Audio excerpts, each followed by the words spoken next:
ओम अज्ञानतिमिरान्धस्य ज्ञानञ्जनशलाकया चक्षुरुन्मिलितं येन तस्मै श्रीगुरुवे नमः। श्रीचैतन्यमनोभीष्टं स्थापितं येन भूतले स्वयं रूपकदा मह्यं ददाति स्वपदान्तिकं वन्देऽहं श्रीगुरु श्रीयुतपदकमलं श्रीगुरून् वैष्णवाच्यं श्रीरूपं साग्रजातं सगणरघुनाथान्वितं तं सजीवं साद्वैतं सावधूतं परिजनसहितं कृष्णचैतन्यदेवं श्रीराधाकृष्णपादान् सागणललिता श्रीविशाखान्विताश्च नित्यानंदम नमस्तुभ्यं प्रेमानंद प्रदायते कल्पकल्मस्य नाशाय जानवीपतये नमः।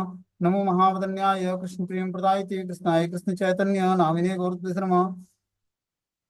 अनर्पित चरिचिरात करुणावतीर्णो कलौ समर्पित उन्नत उज्ज्वल रस स्वभक्ति श्रियम हरिपुरट सुंदर गुत्कदम संदीपितम सदा हृदय कंदरे स्मृत्वा सचिनंदनम संसार दुख जल दोपतितस्य कामा क्रोधादीन क्रम करे कवलीकृतस्य दुर्वासना निगृतस्य निराश्रयस्य चैतन्य चंद्रमति पदावलंबम चैतन्य चंद्रम हृदय कुंदम विकासम हृदय विदेहि निजि चिंतन भृंगरंगे किंचापराध तिमिरन विद्युदूयम पादामृतम सदैव पायत दुर्गतम माम आजानुलंबित भुजो कनकावदातो संकीर्तने कपितरो कमलायताक्षो विश्वम्भरो द्विवरो धर्मपालो वंदे जगत्प्रियकरो करुणावतारो नमस्त्रय काल सत्याय जगन्नाथाय सुताय च सभृत्याय सपुत्राय सकलत्राय ते नमः। अतिर्णो साकरुण्यो परिचिन्नो सदीश्वर श्रीकृष्ण चैतन्य नित्यानंदो द्वय भ्रातरम भजे सहजयत विशुद्ध विक्रमम कनकाभ्यम कमलायते क्षण भरजाननम विलंबितम खड़ग बहुधा भक्ति रसाभिनर्तकम जयति जयतु देव कृष्ण चैतन्य चंद्रो जयति जयति जयतु कीर्तितस्य नित्या पवित्रम जयति जयतु वृत्तस्य विश्वेश्वमूर्ति जयति जयतु नृत्यत्व स्वरूप प्रियाणम पंचतत्वात्मकं कृष्णं भक्तरूपा स्वरूपकं भक्तावतारं भक्ताख्यं नमामि भक्ति सत्यकम। जय श्री कृष्ण चैतन्य प्रभु नित्यानंद श्री अद्वैत गदाधर श्रीवासादि श्री गौर भक्तवृंद। हरे कृष्णा कृष्ण कृष्णा हरे हरे हरे राम राम राम हरे हरे। चैतन्य भागवत का आदि खंड सप्तदश अध्याय है। सप्तदश अध्याय का पाठ शुरू करना है।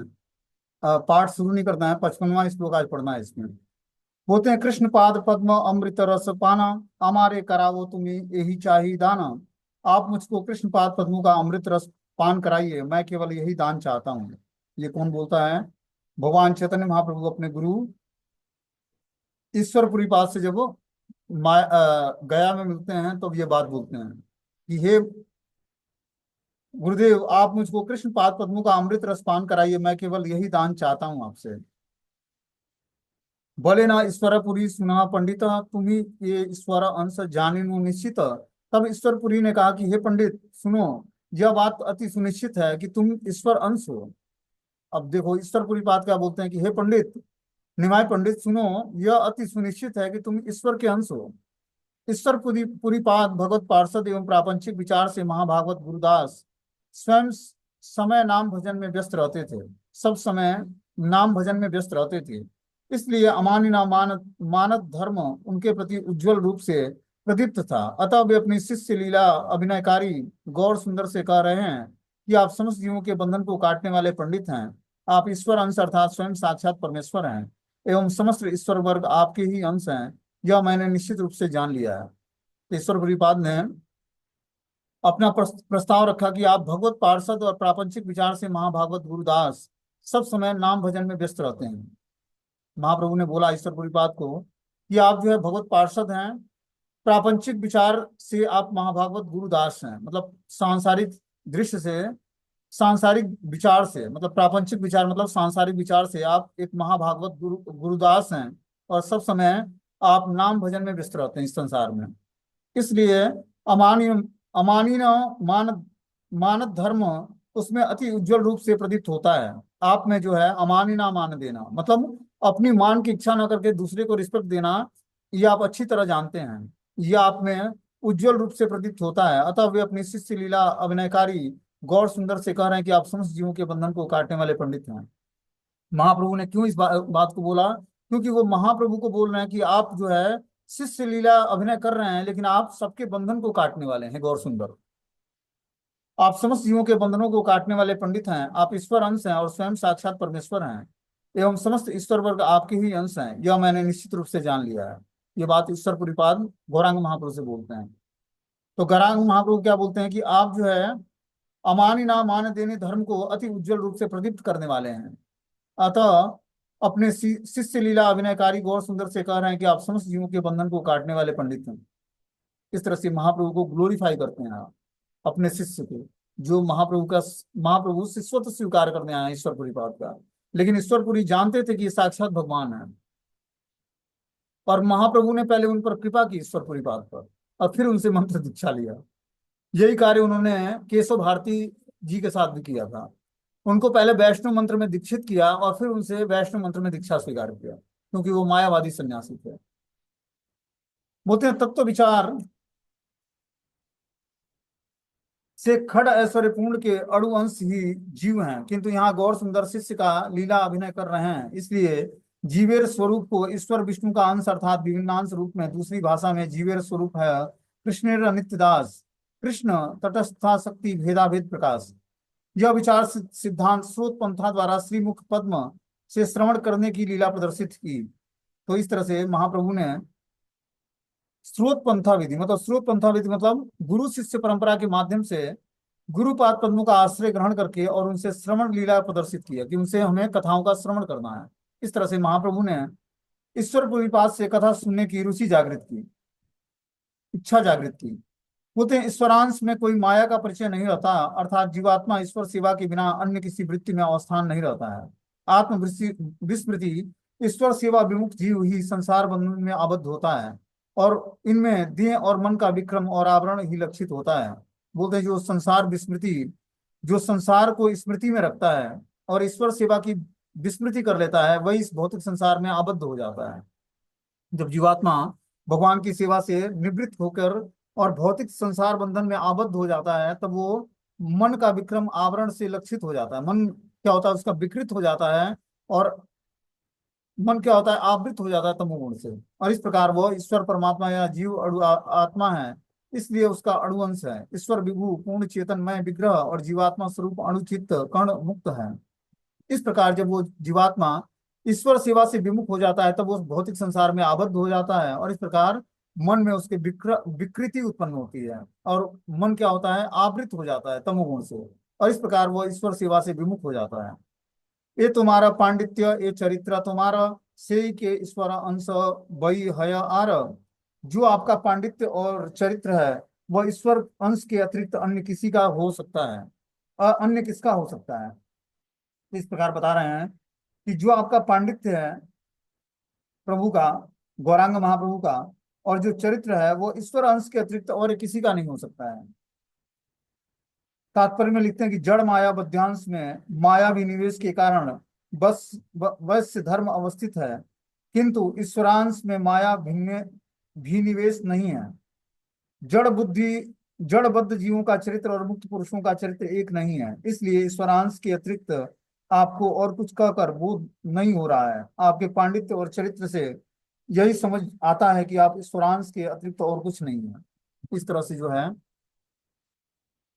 ईश्वरपुरी पाद भगवान चैतन्य महाप्रभु को ग्लोरीफाई करते हैं कि आप क्या है, आपका चरित्र मुक्त पुरुषों से मिलता जुलता है, कि जो मुक्त पुरुष के लक्षण होते हैं वो आपके जो है व्यवहार में दिखता है, और आप ईश्वरांश के अतिरिक्त और कुछ नहीं है। ये बोध भी आपके पांडित्य और चरित्र में हमें समझ में आता है कि आप ईश्वरांश हैं, मतलब ईश्वर के अंश हैं, और उसके अतिरिक्त आप कुछ भी नहीं है। एन आजी आमे शुभ स्वप्न देखी लाड, साक्षात तहारा फल यही पाई लाड। मैंने जो आज शुभ स्वप्न देखा है उसका साक्षात फल यही पाया है कि आज आपके दर्शन हुए।